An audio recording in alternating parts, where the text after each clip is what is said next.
When I think about my brother Clive, who was the seventh child of my parents, George and Ina,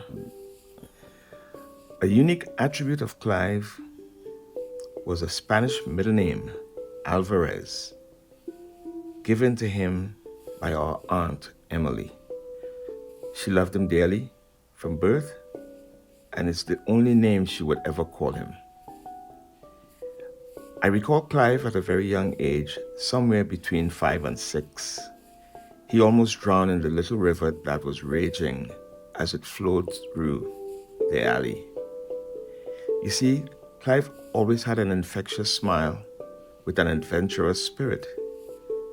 He was what people would call a happy soul, but I will come back to that river story at the end. Now, Clive would normally keep his shoes on and his socks while hanging out as a young boy, as seen in this alley boy's photo. He constantly wore his socks and shoes because something hurt his right foot and caused it to form a very large water bladder at his heel.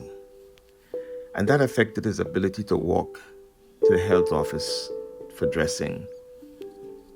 So I carried him on my back from our home to the health office, back and forth for about 4 occasions to get his bandage addressed by the nurse. And because of this experience, Clive and I formed a very unique bond. Do you know why? Because he's my brother. That's why. He ain't heavy. I will carry him. When Clive sat down with me, just chilling, he would talk about some of the pan stories that he experienced with his pan mentor, Ken Professor Fillmore. Pro, as he was nicknamed, invited Clive to play with Fauntclair the year that they played Pan by Storm. Because what happened, Professor saw that Clive was left-handed just as he was. And so he said, wow, he said, you're a left-handed player. He said, I want you right here. And so Clive remained with Fauntclair for that entire Panorama season. So that became his band. I'll close with what I promised you at the beginning about the story about the river.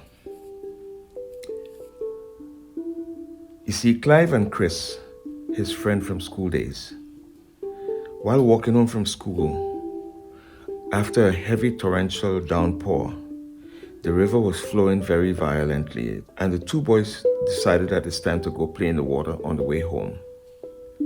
Apparently, Clive underestimated the power of the river and stepped into the water and was immediately overwhelmed by the water's pressure, which started to carry him away. So he shouted, Chris, Chris, save me, Chris, Chris. And Chris risked his own life and pulled his friend Clive out of that water that was already beginning to take him down to wash into the sea. So you see, I thank you, Chris, for saving Clive, my brother. The river lost out that day, and Clive walked away and drove over it until his very last.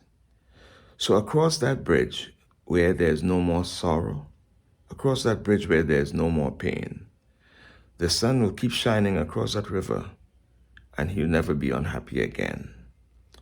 Wherever Clive went, he lived, but he always returned to Carenage, his home, his roots. In life, we may have many rivers to cross, as Jimmy Cliff sang, but we must find our way over. Thank you, Clive. You'll always be my respectful, affectionate little brother.